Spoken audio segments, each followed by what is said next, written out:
Donald Trump is the greatest president of all time at losing support in the polls as fast as humanly possible. He has hemorrhaged approval. He has turned his honeymoon into a divorce, and he is setting up a Democratic landslide next year. If only the Democrats would try. And the evidence went by so fast, the real report card on the first 100 days, 102 days, it went by so fast almost nobody noticed. Elliot Morris, the last king of 538.com, now in charge of Strength in Numbers, calculated the change in Trump's approval, the depth of his sinking underwater since day one to day 100, and it is the worst in American polling history, dating back to 1953, worse even than Trump's own first term. He was a net +9 at the time of his inauguration, and he is at -10 now. +9 to -10 in 100 days. And the -10 is itself a presidential record. The move from positive territory to gurgle, gurgle, you're drowning is a record. The dispelling of the notion that he might be okay this fast is a record. He is the most worst president of all time. As Morris notes, only Gerald Ford is even in Trump's league. And even after Ford pardoned Nixon and shed half his support, Ford was still a net plus and a net +24. At 100 days, Carter was a net +55. George W. Bush was a net +27. Trump is a net -10. He is drowning.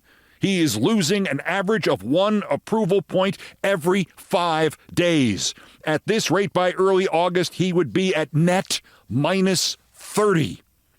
I mean, this is worse than the economy. That's how bad these numbers are. Trump only wasted 7% of the value of the stock market in the first 100 days, and gross domestic product only shrank 0.3 of a point when it was supposed to continue the huge growth it had under Biden. Trump went from net +10 to net -10 in 100 days. And that's just the start. The Republican internal polling may be even worse than that, if that is mathematically possible. This is from Punchbowl News.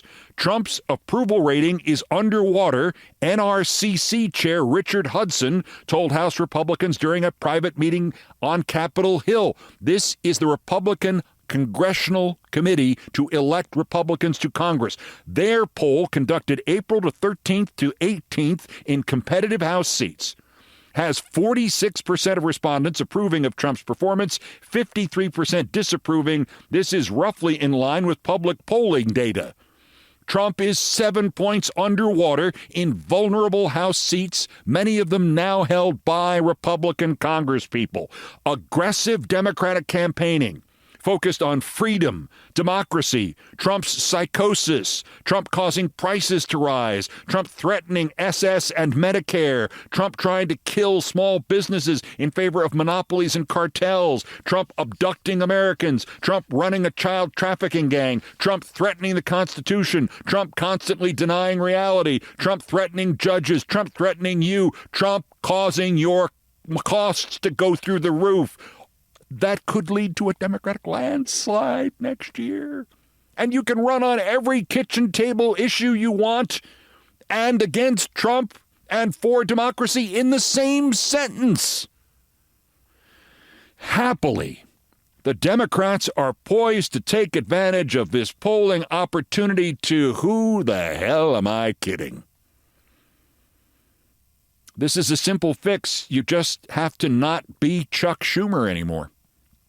Chuck Schumer, who is somehow in charge, did say something yesterday at a Senate hearing about how Trump, quote, doesn't deserve to be president.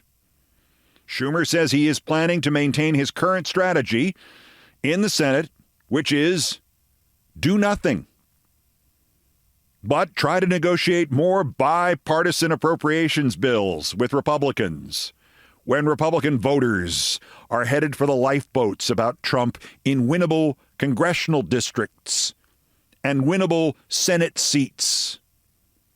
Schumer says he thinks he can chip away at Trump's popularity. Trump's popularity, the one thing they can let Trump take care of himself. But back to the good news. Boy, is all of these Poland stuffs pissing Trump off. The polls from the fake news are, like the news itself, fake. We're doing great, better than ever before. As I noted the other day, Trump's rage is fueled in part because those around him have learned to lie to him to keep him controllable. They are telling him the polls are fake. Did you see the televised cabinet meeting yesterday? A series of ever-increasing lies about how wonderful and gorgeous he is.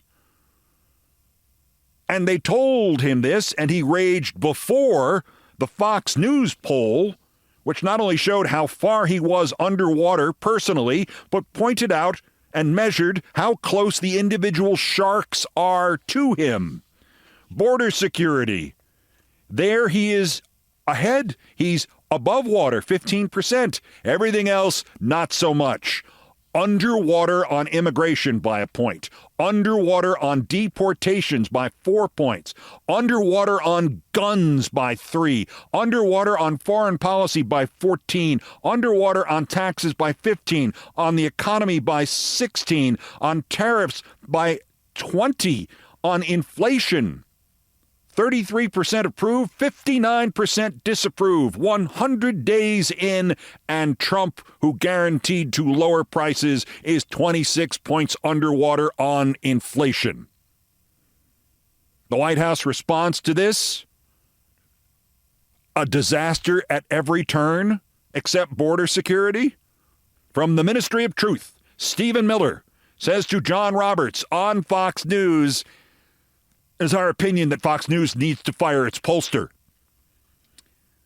More Miller on Fox News. It is also our opinion that I have long, flowing, luxurious blonde hair, and Fox News needs to fire its cameras.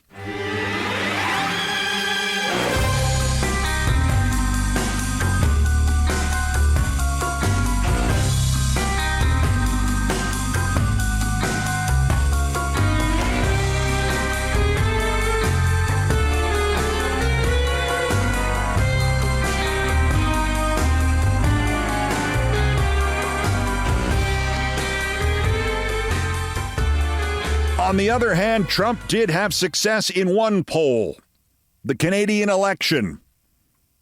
On Inauguration Day, Trump's Inauguration Day, the Conservatives of Canada led the Liberals in polling 45-22.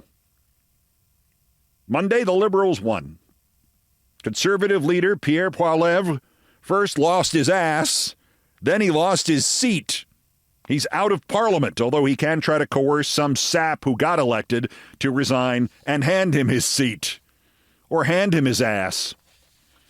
The American right-wing response to this, it would be easier to invade Canada with the Liberals there in charge. Or you can look at it this way. It would be easier for Canada to invade the U.S. with a guy who hates Trump in charge. And remember, Canadians, you could, to borrow a phrase of somewhat recent vintage, you could be greeted as liberators. And you might get help from Americans. A few of us. Like 300 million or more.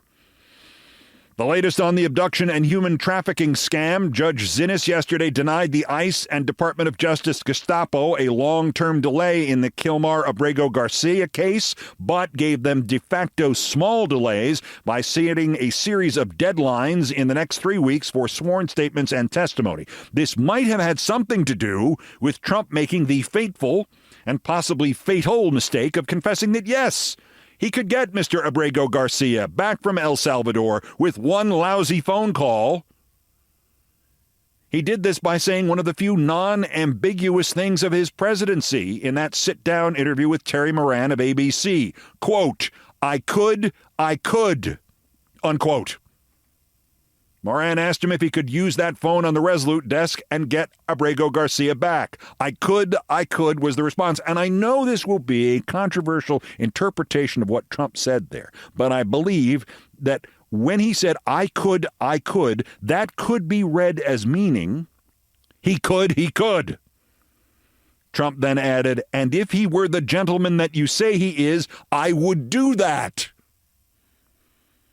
Trump then lost even more people who still think he is sane by insisting that the tattoos on Abrego Garcia's knuckles, wrongly identified as representing the gang MS-13, actually read MS-13. Like M is on the pinky, and then S, and then there's a dash, then 1 on the forefinger, and then 3 on the thumb. He really thinks that's what it says. He really thinks that's on the man's fingers. Trump then inadvertently confessed because the ABC interview was not with George Stephanopoulos or David Muir. He was expecting more TV fellatio from Terry Moran, apparently unaware that Terry Moran has been savaging him online and on the air for a decade. Trump, he had MSN-13 on his knuckles tattooed. Moran, that was photoshopped. Trump, Terry, they're giving you the big break of a lifetime. I picked you, but you're not being very nice. In other words, Trump just assumed the ABC interviewer would join him in lying to the world about the man he had abducted and renditioned to an authoritarian country. Also, the big break of a lifetime, Terry Moran is 64 years old. I know he looks youthful, but he's 64. If he hadn't gotten his big break long before now, Trump, you did not give it to him on Tuesday night. Meanwhile, Trump's employee who runs El Salvador for him completely blew the whole thing, as Trump was finally admitting, yes, he can get Abrego Garcia home in an instant. President Bukele said, no, you can't. As the New York Times put it, quote, yesterday, the Trump administration recently sent a diplomatic note to officials in El Salvador to inquire about releasing a Salvadoran immigrant whom government officials have been ordered by the Supreme Court to help free, according to 3 people with knowledge of the matter. But the authoritarian government of Nayib Bukele, the leader of El Salvador, said no, 2 of the people said. The Bukele administration claimed the man should stay in El Salvador because he was a Salvadoran citizen, according to one of those people.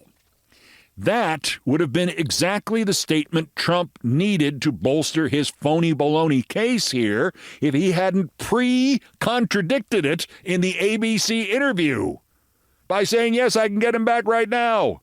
He could be here for dinner.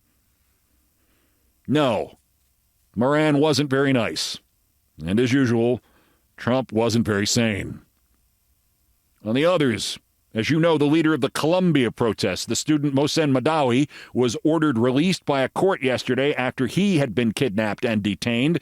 Madawi is wrong. He's hurting the Palestinian cause more than Netanyahu is. I think he's an idiot, but if you want to prosecute him for something, we have laws, and you follow them, and you go to a judge. That's why we have laws and judges, assuming we still do. I have nothing new on the Honduras girls, including the 4-year-old with cancer. The hearing on the girl, the 2-year-old identified as VML, and the others is 2 weeks from tomorrow. You will recall, though, Tom Homan's defense was if they didn't sell Ms. VML with her mother, when they renditioned her mother, we would be complaining about his Gestapo separating families. Well, it turns out they're doing that as well. ICE sent a woman named Heidi Sanchez from a routine immigration check-in in Tampa back to Cuba without her daughter, her 1-year-old daughter, who is still breastfeeding. We really need to make sure Homan and Noem and ICE agents and Pam Bondi are tried at the International Court of Justice at The Hague. They are the peacetime equivalent of war criminals. Then there are the new victims. Javier Salazar of Texas, age 19, was picked up, shackled, on a bus, heading towards rendition, probably to El Salvador, when the Supreme Court ordered no further abductions to other countries. He, too, was declared MS-13 by the Trump fascists because There was a photo of him in his social media standing next to another kid, and the other kid had a water pistol, a squirt gun. The squirt gun in the other kid's hand was enough for ICE to mark Salazar down as a member of MS-13. There is not just the immorality of the entire process here. There is also the amazing stupidity and the slovenliness and the shoot first, ask questions later with a squirt gun quality of each individual case. They are trying to kill kids by proxy, using as evidence photos of a different kid holding what is not a gun. Turns out ICE is also lying about its arrest totals. This is from Aaron Reichlin-Melnick of the American Immigration Council. He writes, ICE clarifies that the 151,000 arrest figure put out by the White House is not internal arrests. As Caroline Leavitt and DHS have implied, the figure likely includes all CBP encounters, including people with visa issues at airports. The actual ICE arrest number is 66,500, high but not historic. On March 13th, he writes, ICE said the agency had conducted 32,809 arrests in its first 50 days. That would be an average of 656 arrests per day. So now they're averaging 665 arrests per day. If ICE manages to keep up this level of arrests, it would reach a level last seen in the first Obama term. 665 arrests a day on average would be 243,000 arrests for the year. ICE reported 322,000 arrests in fiscal year 2011, which is still the record. In other words, all of this nightmare, all of this destroying of the fabric of the American consciousness and the American conscience. And they have to lie to make the arrest totals look big. They're not even doing their evil well. Up the road in the administration, checking in on the administration's alcoholism problem, the Secretary of Whiskey has killed a Defense Department program that fostered and promoted the contributions of women in the national security area. The Women, Peace, and Security Act, WPS. Basically a backslapping thank you card kind of operation. Hegseth's announcement, quote, WPS is yet another woke, divisive, social justice Biden initiative that overburdens our commanders and troops, distracting from our core task, war fighting! Department of Defense will hereby executive the minimum of WPS required by statute and fight to end the program for our next budget. Good riddance, WPS. Secretary Pete Drunkbreath has one small problem here. WPS was signed into law by President Trump. This is a Trump program, WPS. Trump in 2017. Hegseth just killed a Trump program that was too woke. Why did Trump's numbers tank? Because he became too woke. Back then, in 2017, it was championed by people who are in the new Trump administration, or as we all are beginning to call it now, Titanic. More bad news for Mr. The Next Round is on Me. An amendment to a House bill from Congresswoman Sarah Jacobs of California. Limitation on use of funds for a makeup studio for the Secretary of Defense. None of the funds made available by this title may be used to construct, sustain, outfit, or maintain a dedicated makeup studio for the Secretary of Defense within the Pentagon or any other building under the jurisdiction of the Department of Defense. No response to Sarah Jacobs' amendment from the Secretary of Maybelline. Secretary of Defense. Secretary of Defense of Maybelline.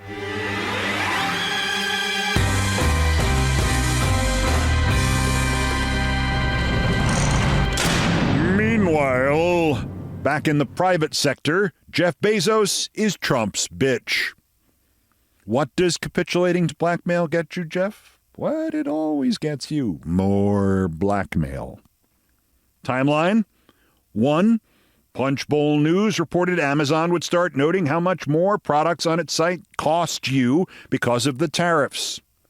60% of Amazon sales are from the smaller businesses Trump is out to kill with the tariffs. 2, within hours, Amazon publicly denied this. 3, after that, lying Caroline, lying Levitt attacked Amazon. I just got off the phone with the president about this, about Amazon's announcement.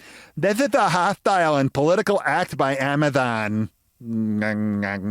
4, an Amazon spokesman then denied it was ever even possibly remotely chance-worthy going to be true. Tim Doyle, the team that runs our ultra-low-cost Amazon haul store, considered the idea of listing import charges on certain products. This was never approved and is not going to happen. I swear to Jesus, I swear. Turns out there was one step on that timeline we didn't know about initially. It was step 1A. Of all people, Fox News reported it first. Jackie Heinrich. How she keeps her job there, I don't know, but may the good Lord bless her and keep her. Confirming reports, sources familiar tell Fox that President Trump called Jeff Bezos this morning to complain about plans to display tariff impact on Amazon product prices. Every network in the world except the game show channel then confirmed the report. Then Trump confirmed he called Bezos, and Bezos fielded the problem for Trump, or Wren fielded the problem for Trump. Quote, he was terrific. He solved the problem very quickly. It's a good thing Jeff Bezos destroyed the Washington Post to curry favor with Trump. Trump now owns him. And of course, this will not stop. As life worsens for Trump, as the net minus continues to grow, he will demand more and more from Bezos because that's what blackmailers do, especially to those victims who have lost the will to metaphorically live, like Jeff Bezos obviously has. It is sad but true. If you do not already doubt every word printed in the Washington Post, and if you don't already at least look for other buying options before going to Amazon, start. And this could boomerang badly for Trump. He has ordered that truck drivers now, basically what President Ted Bundy told the truck drivers is speak English, you're in fascist America now. Another royal decree from the man who thinks he's king and believes it because Pam Bondi keeps telling him it's true. Truckers, quote, should be able to read and understand traffic signs, communicate with traffic safety, border patrol, agricultural checkpoints, and cargo weight limit station officers. Drivers need to provide feedback to their employers and customers and receive related directions in English. Have we noticed this as some sort of huge problem? Have they been driving past the weight limit station officers? Have they been parking there and just staying there for days at a time because they don't speak English or won't speak English? No, sir. This is not just some sort of official language proclamation, which was bad enough as it was. If you don't recognize the Trump scam and the methodology therein by now, this is a precursor to imposing English-only restrictions in countless other aspects of American life. One can imagine that it will extend into government and into politics and especially into elections. Because what could disenfranchise minority voters faster than English-only election data and advertisements and campaigns and English-only polling places? Of course, here is where it rebounds against Trump. If English does become mandatory in government or in politics, what are these FOTs, friends of Trump, going to do for a living? Elon Musk, unintelligible in any language, but especially in English, especially when he's wearing 2 MAGA caps at the same time, like he was at the cabinet meeting yesterday, thus squeezing tightly what's left of his calcified brain. On the other hand, 2 caps is not enough. He really needs 17. Musk needs at least 17 to cover each of his personalities. What about Senator Roger Marshall? What will he do if English becomes mandatory? He still thinks the worst terrorist act in our history is pronounced 911. What about the Secretary of Insufficient Education McMahon, who believes the chatbot she has is using A1? What about Herschel Walker? What about Marjorie Stupid Green? She doesn't speak English. And of course, what about Press Secretary Caroline Lying Levitt, who thinks the Nazi guy was named Adolf Hitler? Adolf Hitler. And of course, you have to speak English to serve in government? Well, if that goes into effect, what the hell does Trump do then? No, I'm sorry, sir. You can't come into the Oval Office. You can't say your name without getting something wrong. Also of interest here, yes, there are new developments in Bill Maher's self-immolation. Thank you for asking. He did something else 7 years ago that he just attacked Larry David for doing earlier this month. That's next. This is Countdown. This is Countdown with Keith Olbermann.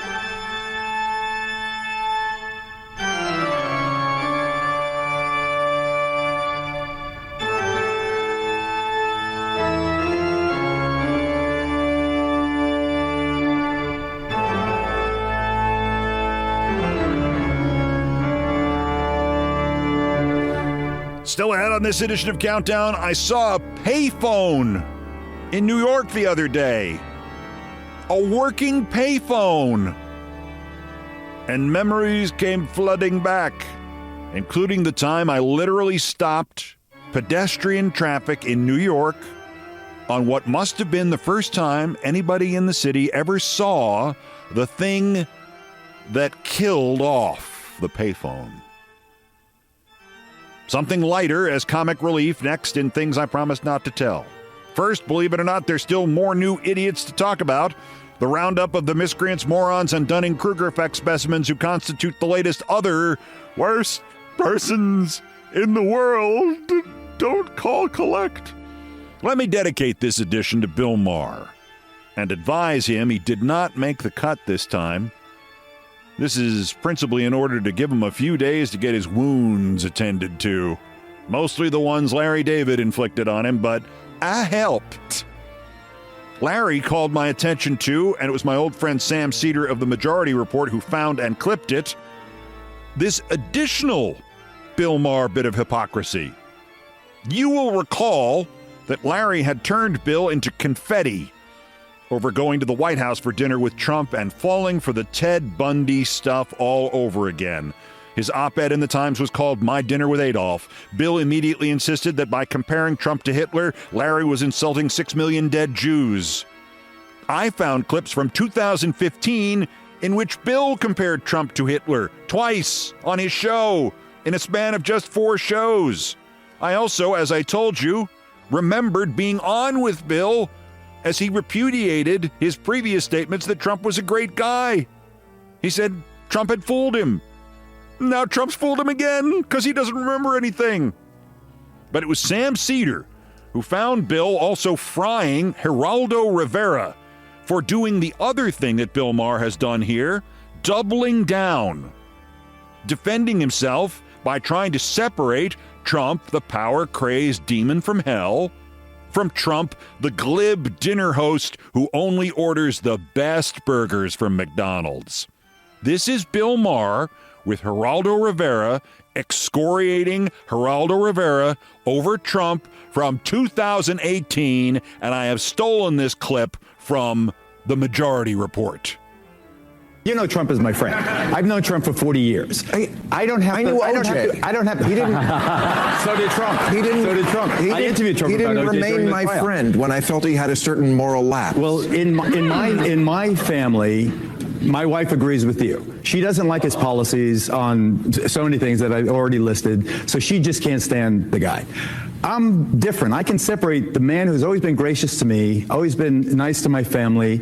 You know, we were on Celebrity Apprentice together every day for 6 weeks. I've known him really through every shit. He's running the world now. What does that matter that he was nice to you at Thanksgiving? Well, I'm not not trying to be an asshole to you.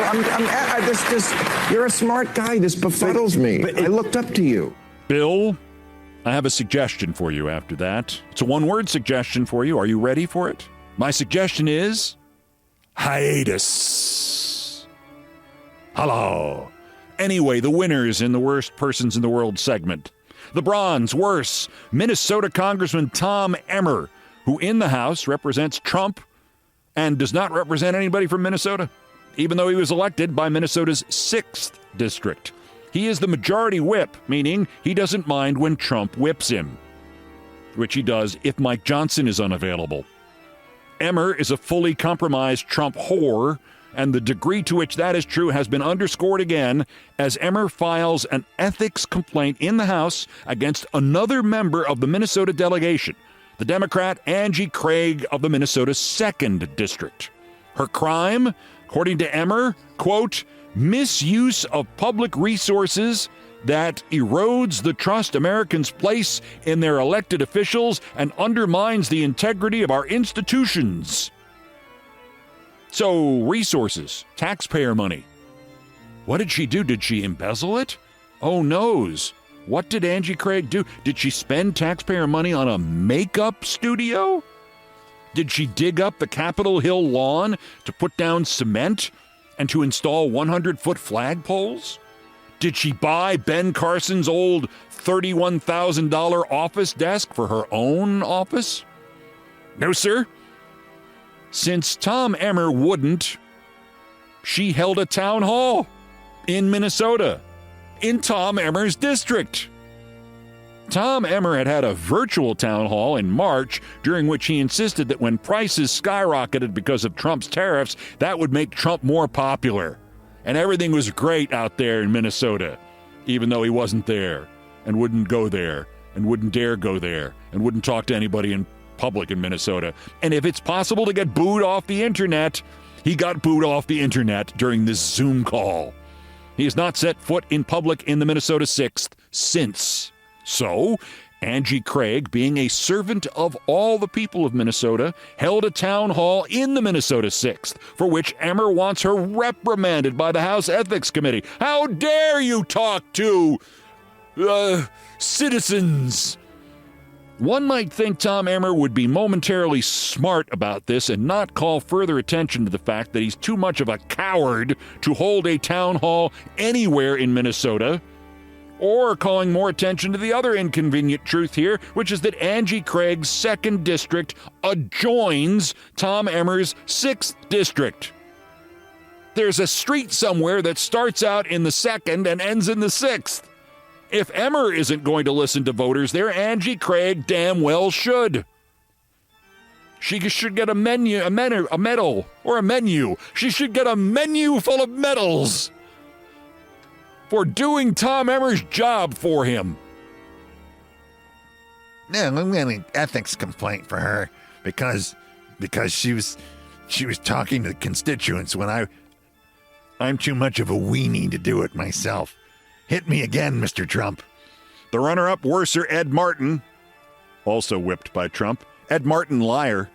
He is the whack job Trump nominee for U.S. Attorney for D.C., and he just got nailed.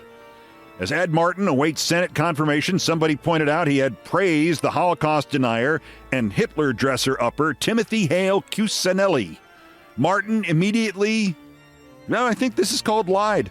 He said he knew nothing about Hale Cuccinelli's psycho views. Quote, I denounce everything about what that guy said, everything about the way he talked, and all as I've now seen it. At the time, I didn't know it. Uh-oh, here come the podcasts. Ed Martin not only hosted Timothy Hale Cuccinelli on his podcast, on Ed Martin's podcast, 5 times just last year, but CNN also found that Martin defended the photos Hale Cuccinelli took of himself pretending to be Hitler. He branded criticism of Hale Cuccinelli as character assassination, called him a great guy, and when that wasn't enough, he called Hale Cuccinelli an amazing guy. Well, the last part about an amazing guy, that's true. He's pretty amazing.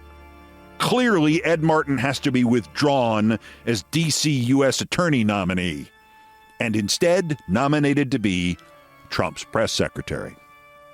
But the winner, worst, El Trumpo himself, President Scrooge McDuck, Ted Bundy himself. This time, the demand from Trump's education Gestapo is for the University of Pennsylvania to lose $175 million in federal funding unless it restores, quote, to all female athletes, all individual athletic records, titles, honors, awards, or similar recognition for Division I swimming competitions misappropriated by male athletes, unquote. And Penn must write a letter of apology to every female athlete involved within 10 days or, quote, risk a referral to the U.S. Department of Justice for enforcement proceedings. We need the 10 days so we can explain it to Pam Bondi, who's what we used to call slow. No, I'm not kidding about any of this, except the Pam Bondi part. I mean, explaining it to her. I don't know if she's slow or not. This is about Leah Thomas, the Penn swimmer whose success destroyed America's favorite failure, Riley Gaines, and caused her to finish tied for 5th, rather than just 5th, or maybe tied for 4th. Tied for 5th in the only race she competed against that Thomas was in. And of course, Thomas also caused poor Riley Gaines to finish 85th in the Olympic qualifying events.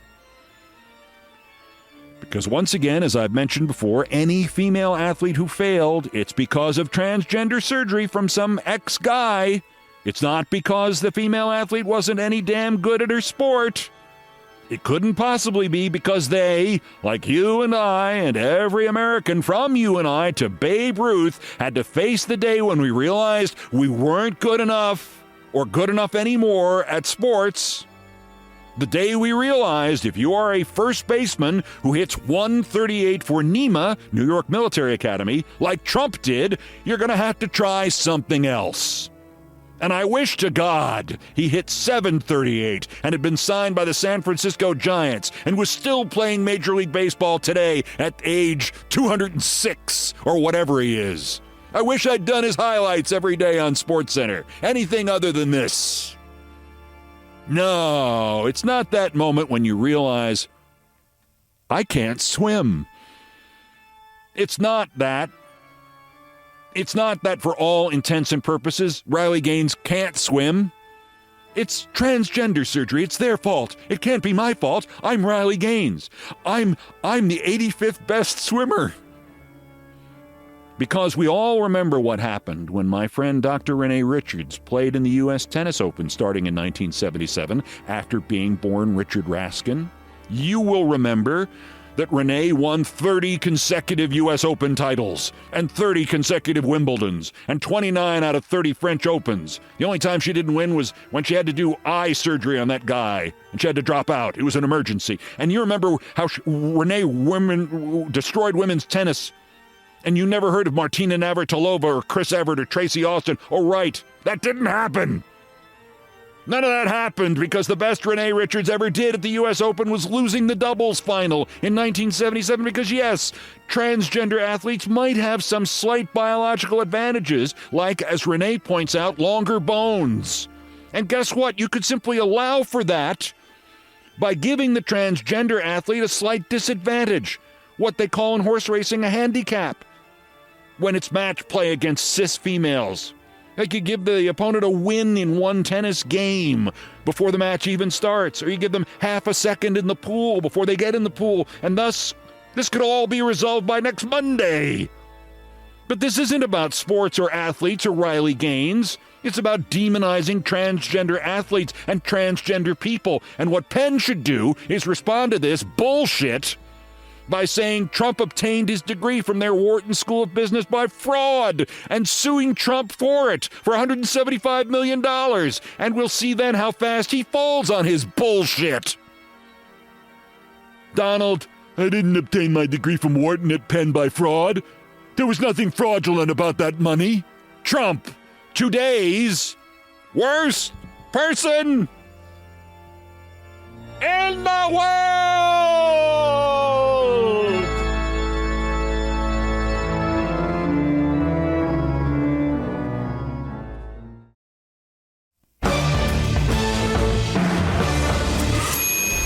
To the number one story on the countdown and things I promised not to tell, which is now our humorous relief from the day-to-day series of nightmares from which we cannot wake. I saw something I had literally not seen in years in New York the other day, and it brought back a flood of extraordinary memories that once weren't extraordinary at all. The thing I saw was a telephone attached to some sort of piece of metal, itself attached to some sort of pole-like support coming out of the ground. There was a little hole at the top of this above the, what was it called? Receiver? That's right. Above the thing the handset, the thing you put next to your ear and talked into and listened to. There was a thing above it, a hole in which you were supposed to put, I don't know, taffy? Oh no, coins. That's what it was. Okay, I'll stop. The number of memories that came flooding back to me about this payphone started with an episode this time of year, late spring, early summer, 1988, 89, 90, maybe as late as 1991, when I emerged from Grand Central Station on an late spring, early summer day, visiting from Los Angeles, on my way to see my folks, walked out of Grand Central Station at midday, around noon, onto 42nd Street, and for only the second time in my life, I saw the pedestrian traffic of 42nd Street stop and stare. And they were staring at me because something inside the bag I was carrying had made a noise, and I had reached in and picked it out and started talking. And literally, everybody stopped. I think you can guess what it was. I think you need to hear the background first to understand why it had that impact on people. The payphone had been part of my life for as long as I could remember. I used to call home from school on a payphone at Hackley School in Tarrytown, New York, to see and ask my mother if the mail had come yet, and the baseball cards I had ordered, the 1910 baseball cards, were in the mail. So I had something to look forward to when I got home, something to get me through the rest of the day in school. As a reporter, I was part of near fistfights and actually once saw a fistfight between a news reporter from the Westinghouse all-news radio station in New York, WINS, and the CBS all-news radio station in New York, WCBS. I actually saw them come to shoving and throwing punches. Happily, they were radio people. They missed. Over a payphone at a news story that I was also covering. They had to get live on the air, and that's how you did it in 1979, 1980, hell, in 1990. The number of times, the biggest task of the day from a story I was covering in New York, primarily in radio, but even later in television, was the sprint. First off, finding where the payphones were outside the luncheon where the thing was being announced, or outside the breaking news, or on the street. Where was the nearest payphone? And then where was the nearest payphone after that in case there were 6 reporters lined up for that payphone? And the sprint to it afterwards. And could you leave the press conference before it was officially over so you could get to the phone first? That's the way it was. It wasn't just a convenience of calling in, as I did on my way to the radio network every Saturday, and asking my fellow employees at the RKO radio network in 1981 if they wanted something because I was stopping at Arby's. And I would bring in no drinks, but I'd bring in all the burgers I could carry or whatever. This time it was McDonald's one week and Burger King the next. And the reason I did this was because there were no restaurants open in Times Square on the weekend, so they couldn't go anywhere nearer than a 20-minute walk to get food. No restaurants open in Times Square. We barely had electric light in 1981. Everything was in black and white. They hadn't invented color yet. Okay. It had been with me a long time, and it emerged later on in one of the great series of practical jokes, one of which I was a victim of. In 1982, at the football strike, I was covering it for CNN, and I walked in once and sat down because I wasn't going to have a camera crew for quite a while, and found Ed Garvey, the head of the union, sitting outside the press conference that was being conducted by Jack Donlin, the Boston-born guy who talked like that. The negotiator for the National Football League was holding a news conference, and I sat outside with Ed because I already knew what he was saying, and you could hear him through the walls anyway. He had one of those voices, one of those South Station PA voices. Let's go bargain.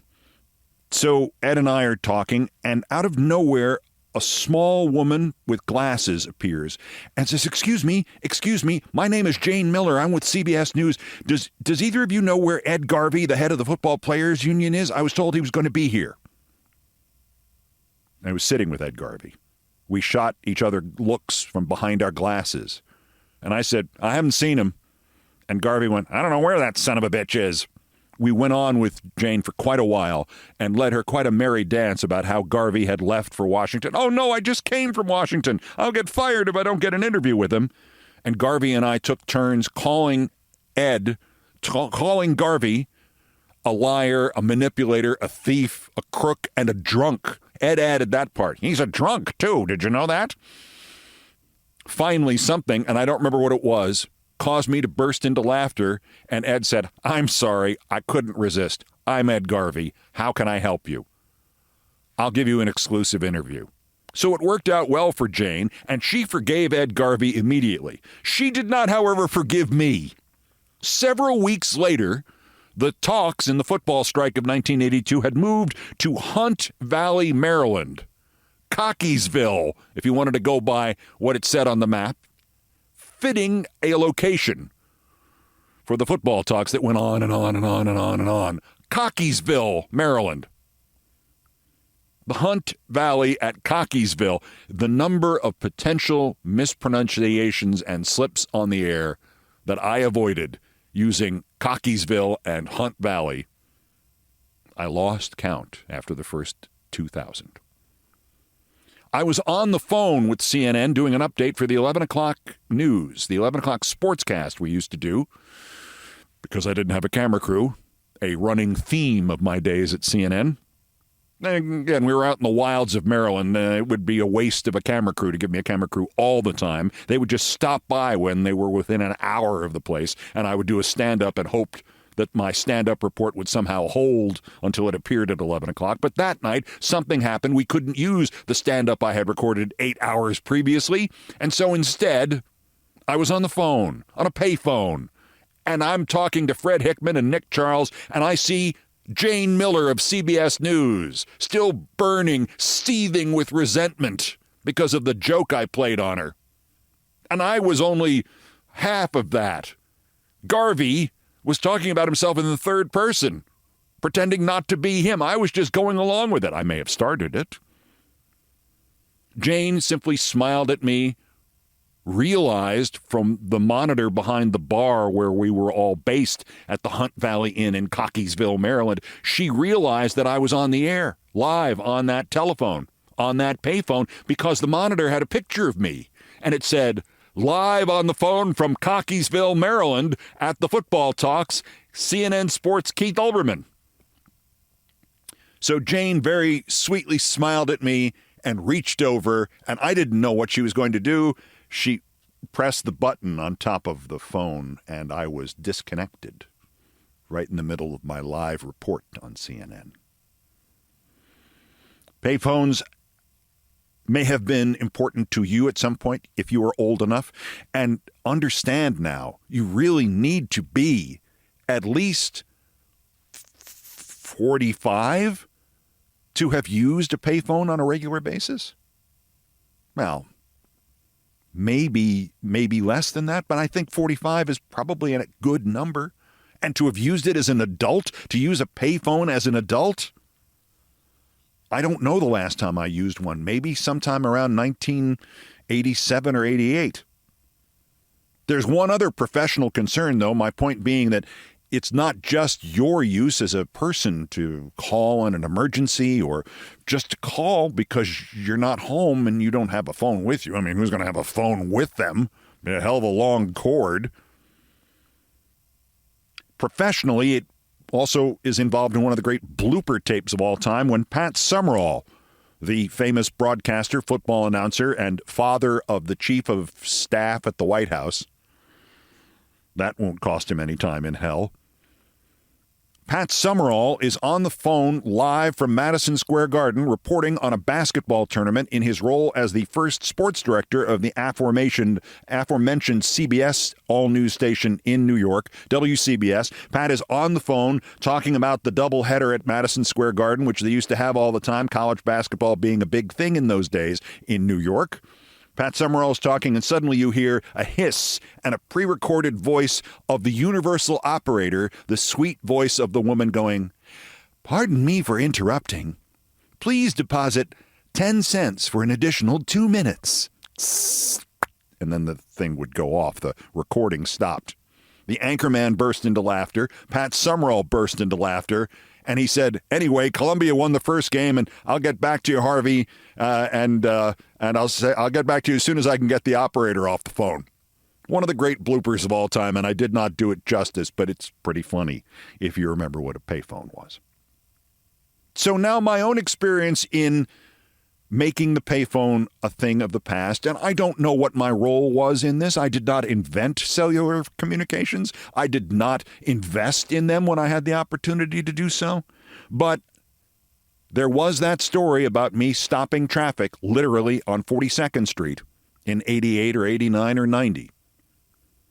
And it started in Palm Springs, California in 1986, my first year covering the California Angels spring training.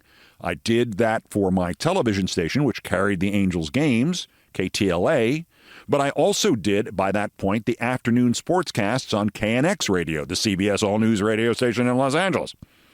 And to do these reports from Palm Springs, I had two choices. I would cover the Angels game for KTLA and then go and do my 3 or 4 afternoon sportscasts at 4:45, 5:15, 5:45, whatever the times were. And I would either have to stay at the ballpark for a couple of additional hours and do the reports from an empty Angels stadium in Palm Springs with the leaf blowers going in the background as they cleaned up all the debris from everybody going to those games. So you can imagine how much fun that was. And then finding my way back to the hotel at some point as it started to get dark in March of 1986.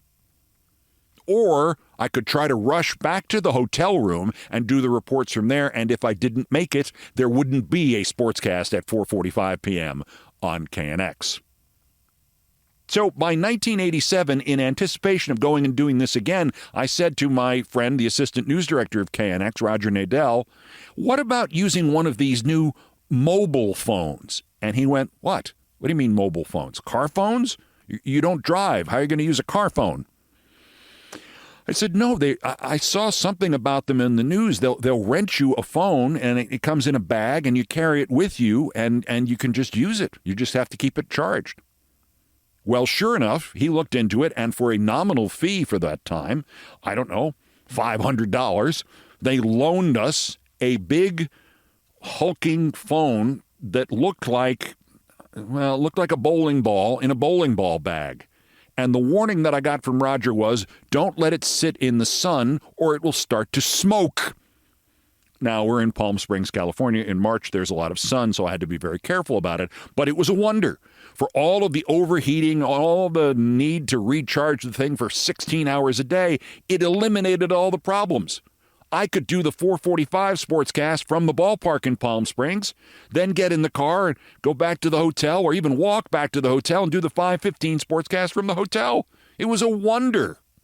So when I got back to Los Angeles in March of 1987 or early April of 1987, I began to consider the possibility of buying a mobile phone. Los Angeles was filled in those days. Every day there seemed to be a new one with car phone stores. Car phones, once the elite, rich symbol of those who drove Bentleys but not mere Cadillacs, the car phone was becoming a regular thing. And store after store opened, and the key thing was they would not only sell you the phone, they would install it. Because, of course, a car phone needed a car. Who's going to have a car phone without a car? I went in and said, could they work without a car?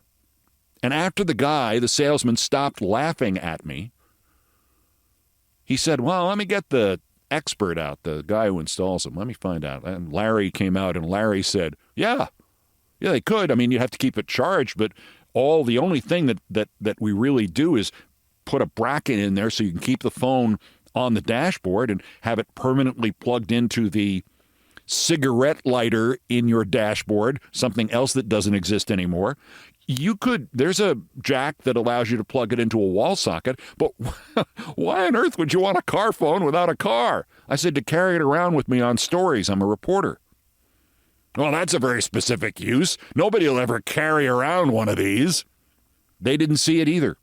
Frankly, I saw it for me and other reporters. I never thought it would be a commonplace thing. I mean, the phone without the car cost, I don't know, $1,500. I thought it was a great investment and a tax deduction to boot, and so I bought it. And soon I was going everywhere with it and talking to my friends and calling my girlfriend on it and calling into the office to say I might be late and calling into the office to go on the radio or sometimes the television, to the marvel of other reporters who said, what are you doing with a car phone if you don't have a car? You don't even drive. I said, well, that's what made me think of getting one without a car, because I don't drive. Needless to say, by 1988, the car phone was as attached to me as it was to any car in Southern California. I was the guy with the phone. You can always reach Keith wherever he is. He's walking outside the Arby's here in Hollywood. If you want him to stop by and get something for you, like this was Times Square in 1981, he's probably passing Arby's right now. So, the first time I came to New York with a car phone, a mobile phone, nobody apparently had done this in New York. And so I got off the train in Grand Central Station, walked through it, and as I pushed past through the doors onto the brilliant, humid sunrise of midday New York, bustling with street traffic, hawkers of every possible item, like the streets of Marrakesh. The phone rang, and I reached into my little shoulder bag and pulled it out and went, hello, at which point about 100 people on the street on 42nd Street froze where they stood, and their jaws simultaneously dropped. If my pants had disappeared, not been removed, but disappeared, vanished, and I was standing there in my underwear suddenly, they could not have been more astonished. What is he doing? I heard someone say. Is it a walkie-talkie? My God, what is it? Is it a bomb? It was, in fact, a wrong number. And I hung up and looked around and literally did one of those, what? moments. It's a phone. So my trip wherever I was going was delayed by 15 minutes as I explained to a series of passersby, and New Yorkers are never as friendly as when they want something from you. I say this as a New Yorker who's done it himself. I had to explain to them what it was. Oh, why did you buy a car phone without a car? That question dogged me until we began to see the widespread use of cell phones in the early 90s. I was the first. Apparently, I was the first person in the history of New York to publicly answer a cell phone call. I should have written the date down. I don't have that record anywhere. It's too bad. It was as historic an event as the invention of the telephone or the installation of electric light in New York City. And it was my phone. And I'm sure within minutes, I passed a payphone on 42nd Street. And I did not hear that as I passed it with my cell phone in my hand, I did not hear the payphone that knew what it portended, the payphone that was silently weeping.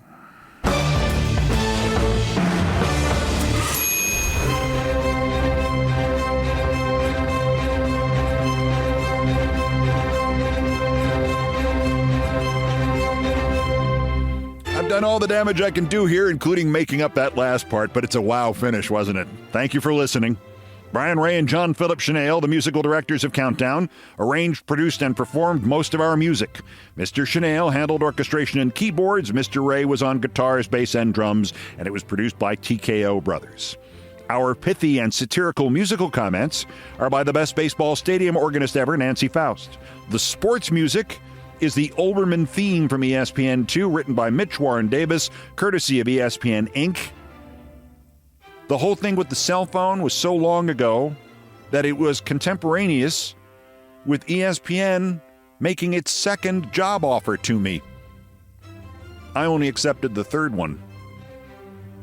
Anyway, other music arranged and performed by the group No Horns Allowed, and my announcer today was my friend John Dean. Everything else was, as ever, my fault. Phone for you. That's Countdown for today. Day 102 of America held hostage. Just 1,361 days until the scheduled end of his lame duck and lame-brained term, unless Musk removes him sooner or the actuarial tables do. The next scheduled countdown is Monday. As always, bulletins as the news warrants. Remember, impeach Trump. It won't work now. It will win the Democrats the midterms. And the polling suggests they could win all the midterms. Also, I want polling on a presidential recall vote. Let's put pressure on these guys. Till next time, I'm Keith Olbermann. Good morning, good afternoon, good night, and good luck.